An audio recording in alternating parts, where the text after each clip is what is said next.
চতুর্থ শ্রেণী বাংলাদেশ ও বিশ্ব পরিচয়। তো আজকে আমরা সমাধান করব। দেখো অধ্যায় 9। তো অধ্যায় 9 দেখো আমাদের এই পৃষ্ঠা নাম্বার 71 সমাধান করব। তারপরে যে 72 পৃষ্ঠা সমাধান করব। তারপরে যে সমাধান করব হচ্ছে 73 পৃষ্ঠার এইগুলো। তারপরে সমাধান করব 74 পৃষ্ঠা এবং 75 পৃষ্ঠার এগুলো সমাধান করব। তো পরবর্তীতে 76 পৃষ্ঠা প্রশ্নের ভিডিও দেখার জন্য অবশ্যই সাবস্ক্রাইব মাই চ্যানেল। তো আজকে আমি শুধু এই ঘরের কাজগুলোর সমাধান দেখাবো আর প্রশ্নের ভিডিও আরেকটি ভিডিওতে দেখাবো। তো চলো ভিডিওটি শুরু করা যাক। এবং বলে রাখি চ্যানেলটি সাবস্ক্রাইব করে দিতে, কারণ চ্যানেলটি সাবস্ক্রাইব করলে আমি ভিডিও আপলোড করলে কিন্তু অটোমেটিক তোমাদের ফোনে ভিডিওগুলো পৌঁছে যাবে। তো দেখো এখানে আমাদের লেখা আছে ক নম্বরে যে নিচের বিদ্যালয়ের কার্যক্রম সম্পর্কিত অনুচ্ছেদ দুটি পড়ি ও প্রশ্নগুলোর উত্তর লিখি। তো এই দেখো আমাদের এখানে এটা পড়তে হবে। পড়ার পরে এই যে এই প্রশ্নগুলোর উত্তর আমাদের দিতে হবে। একে বলেছে যে বিদ্যালয়ের শিক্ষার্থীদের জন্য কি চালু করা হয়েছে। তো আমরা উপরে রিডিংটা পড়লে কিন্তু অ্যান্সারটা পেয়ে যাবো। তো দুইয়ে বলেছে স্টোরে কি কি পণ্য পাওয়া যায়। তো চলো আমরা এই প্রত্যেকটি প্রশ্নের উত্তর পড়ি ও এখানে উত্তরগুলো লিখি। এই যে দেখো আমাদের উত্তর। বিদ্যালয় শিক্ষার্থীর জন্য কি চালু করা হয়েছে। উত্তর হবে বিদ্যালয় শিক্ষার্থীদের জন্য একটি স্টোর ও দোকান চালু করা হয়েছে। 2 নম্বর স্টোরে কি কি পণ্য পাওয়া যায়। উত্তর হবে স্টোরে কলম, খাতা, কলম, পেন্সিল, শার্পনার, ইরেজার, কাগজ, বিস্কুট, চকলেট ইত্যাদি জিনিস পাওয়া যায়। 3 নম্বর স্টোরে কোনো বিক্রেতা আছে। উত্তর হবে না, স্টোরে কোনো বিক্রেতা নেই। 4 নম্বর শিক্ষার্থীরা কিভাবে পণ্য ক্রয় করে। উত্তর শিক্ষার্থীরা তার প্রয়োজন মতো পণ্য নিয়ে নির্ধারিত দামের বাক্সে টাকা রেখে পণ্য ক্রয় করে। 5 শিক্ষার্থীদের এই গুণকে কি বলে। উত্তর শিক্ষার্থীদের এই গুণকে সততা বলে। তো দেখো 71 পৃষ্ঠা উত্তর আমাদের কমপ্লিট। 71 পৃষ্ঠা পরে আমরা দেখো এখানে 72 পৃষ্ঠায় চলে যাব। এখানে আমাদের আরো একটি রিডিং আছে যে বিদ্যালয়ে বিজয় দিবস উদযাপন। এই রিডিংটা পড়লে আমরা অ্যান্সার পেয়ে যাবো। এবং একে বলেছে কাজটি কি পরিকল্পনা অনুযায়ী হচ্ছে। তো সেটা আমরা এখানে উত্তরটি লিখবো। তবে 2 বলেছে সকলে কি সঠিকভাবে দায়িত্ব পালন করছে, সেটা আমরা এখানে লিখবো। তো এরকম আমাদের 4টা প্রশ্ন আছে। চলো আমরা উত্তরটি দেখে নিই। এই যে কাজটি কি পরিকল্পনা অনুযায়ী হচ্ছে। উত্তর হ্যাঁ, কাজটি পরিকল্পনা অনুযায়ী হচ্ছে, কারণ পরিকল্পনাটি কাগজে লিখে সকলকে দেখানো হয়েছে। 2 সকলে সঠিকভাবে দায়িত্ব পালন করছে। উত্তর হ্যাঁ, সকলে সঠিকভাবে দায়িত্ব পালন করছে, কারণ তারা জমা খরচের হিসাব শিক্ষককে জানিয়েছে। 3 কাজটি কোনো তথ্য কি গোপন করছে। উত্তর না, কাজটি কোনো তথ্য গোপন করেনি।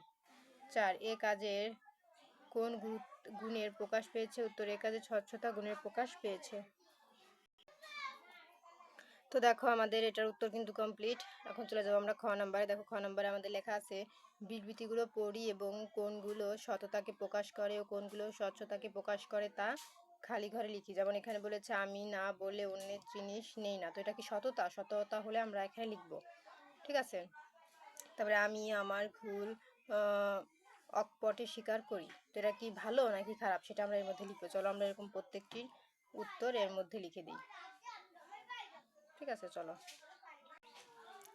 এই যে দেখো আমাদের উত্তর আমি না বলে অন্য জিনিস নিয়ে না, এটা কিন্তু সততা। তাহলে এখানে সততা হবে। তারপরে আমি আমার ভুল অকপটে স্বীকার করি, এটা হবে সততা।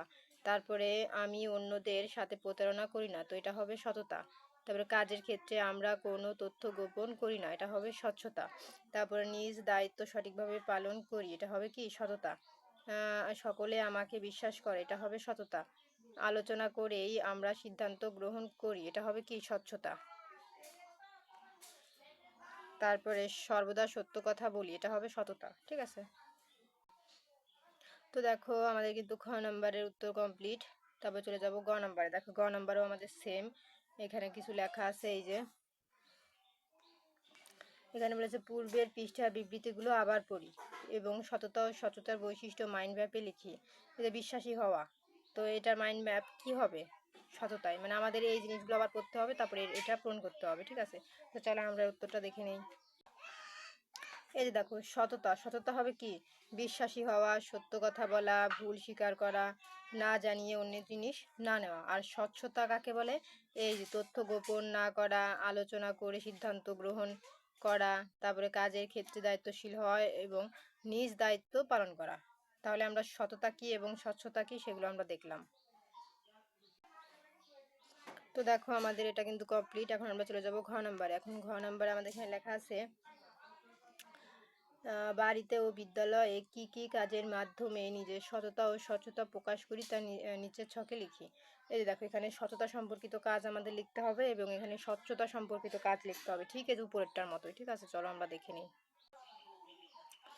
এই যে দেখো আমাদের উত্তর, সততা সম্পর্কিত কাজ। এই যে কারো কোনো জিনিস না বলে স্পর্শ না করা, সব সময় সত্য কথা বলা এবং মিথ্যা না বলা, পরীক্ষার সময় নিজে যা জানি শুধু তাই লেখা, ভুল করলে সঙ্গে সঙ্গে স্বীকার করা। তো এগুলো হচ্ছে সততা সম্পর্কিত কাজ। আর স্বচ্ছতা সম্পর্কিত কাজ কোনগুলো? এই যে দেখো, কোনো বিষয়ে সিদ্ধান্ত নেওয়ার আগে আলোচনা করা, কোনো কাজ করার আগে তার পরিকল্পনা সবাইকে জানানো, দলগত কাজ বা খরচ করলে তার হিসাব প্রকাশ করা, কারো কাছে কিছু গোপন না করে খোলামেলা থাকা। তো এই ছিল সমাধান। তো দেখো আমাদের এই উত্তরটা কিন্তু কমপ্লিট, সততা এবং স্বচ্ছতার কাজ। তারপর দেখো 2 নম্বর আছে স্বচ্ছতা। এই যে সততা ও স্বচ্ছতার গুরুত্ব 2 নম্বরে লেখা আছে। আমরা রিডিংটা পড়বো। এই যে রিডিংটা পড়ার পরে নিচের এই প্রশ্নগুলোর উত্তর দিতে হবে আমাদের। যেমন গল্পটি পড়ে জনাব কামাল আহমেদের গুণাবলীর তালিকা তৈরি করি। মানে উপরে রিডিংটা আমরা পড়ে এই কামাল আহমেদের গুণাবলীগুলো আমরা এখানে লিখবো। যেমন সময় মতো কাজ করা, তো একটা তারা করে দিয়েছে, আর বাকিগুলো সে কি কি করে আমরা এর মধ্যে লিখবো সততার গুণাবলী। ঠিক আছে, এই যে দেখো, সময় মতো কাজ করা। তারপরে 2 নাম্বার হবে মিথ্যা না বলা এবং ফাঁকি না দেওয়া। তারপর 3 নাম্বারে লিখবা কাজকর্মে সততা ও স্বচ্ছতা বজায় রাখা। 4 নাম্বারে লিখবা দায়িত্ব ও কর্তব্য সঠিকভাবে পালন করা। 5 নাম্বারে লিখবা কথা ও কাজে মিল রাখা। তো দেখো আমাদের ক নাম্বার উত্তর কমপ্লিট। এখন চলে যাবো খ নাম্বার। এখন দেখো খ নাম্বারে আমাদের লেখা আছে জনাব কামাল আহমেদের গুণাবলীকে নিচের ছক অনুযায়ী শ্রেণীকরণ করি। তো আমাদের এইখানে লিখতে হবে কামাল আহমেদের সততার গুণ যেগুলো আছে, আর এইখানে লিখতে হবে তার স্বচ্ছতার গুণ যেগুলো আছে সেইগুলো। তো চলো আমরা উত্তরটি দেখে নিই। এই যে সততার গুণ: মিথ্যা আশ্বাস না দেওয়া, অর্পিত দায়িত্ব পালন, সময়ের কাজ সময়ে করা, কথায় ও কাজে মিল থাকা। আর স্বচ্ছতার গুণ হবে সকলে অংশগ্রহণে টাকা ব্যয় করা, ব্যয়ের হিসাব উপস্থাপন করা, সবাইকে সঙ্গে নিয়ে সিদ্ধান্ত গ্রহণ, কাজের অগ্রগতি সবার সামনে তুলে ধরা। তো দেখো আমাদের কিন্তু এই খ নাম্বারের উত্তর কমপ্লিট। এখন চলে যাব আমরা গ নাম্বার। দেখো গ নাম্বার লেখা আছে গল্পটি ভালোভাবে পড়ো, সততা ও স্বচ্ছতার গুরুত্ব লিখো। আবারও সেম ভাবে আমাদের এখানে সততার গুরুত্ব লিখতে হবে, মানে এই গল্প থেকে, আবার এই গল্প থেকেই স্বচ্ছতার গুরুত্ব লিখতে হবে। মানে গল্প হচ্ছে এই যে আমাদের এই যে রিডিংটা আছে না, এই গল্প থেকে সততা এবং স্বচ্ছতার গুরুত্ব আমাদের এর মধ্যে লিখতে হবে। চলো দেখে নিই।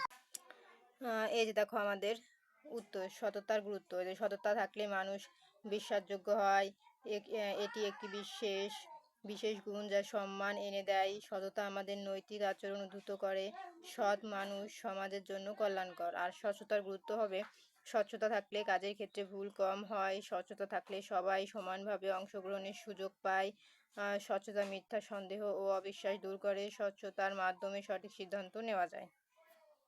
তো এই ছিল কিন্তু আমাদের সমাধান। তো দেখো গ নাম্বারের উত্তর কমপ্লিট। গ নাম্বারের পরে আমরা চলে যাব ঘ নাম্বারে। দেখো ঘ নাম্বারে আমাদের এখানে লেখা আছে দৈনন্দিন জীবনে সততা ও স্বচ্ছতার গুণ অর্জনে আমি কি কি করব তা লিখি। মানে আমাদের জীবনে সততা ও স্বচ্ছতার গুণ অর্জনের জন্য আমরা কি কি করব সেটা আমরা এর মধ্যে লিখবো। চলো উত্তরটি দেখে নেই। এই যে দেখো আমাদের প্রশ্নটা ছিল, আর উত্তর হবে আমি সব সময় সত্য কথা বলবো বন্ধুদের সাথে, ও মিথ্যা বলবো না, আমার কোনো ভুল হলে সঙ্গে সঙ্গে তা স্বীকার করে নেব, সততা স্টোরের মতো কোথাও কেনাকাটা করলে সঠিক দাম বাক্সে রাখবো, দলগতভাবে কোনো কাজ করলে সবাইকে জানিয়ে সিদ্ধান্ত নেব এবং কাজের হিসাব খোলা রাখবো, কারো জিনিস না বলে নেব না বা লুকিয়ে রাখবো না। তো দেখো আমাদের কিন্তু এই ঘ নাম্বার উত্তর কমপ্লিট। তো ঘয়ের পরে আমাদের প্রশ্ন আছে, এটার উত্তর আমি পরবর্তী ভিডিওতে দেখাবো। তো আজকের মতন এই পর্যন্তই। পরবর্তী ভিডিও দেখার জন্য অবশ্যই সাবস্ক্রাইব মাই চ্যানেল।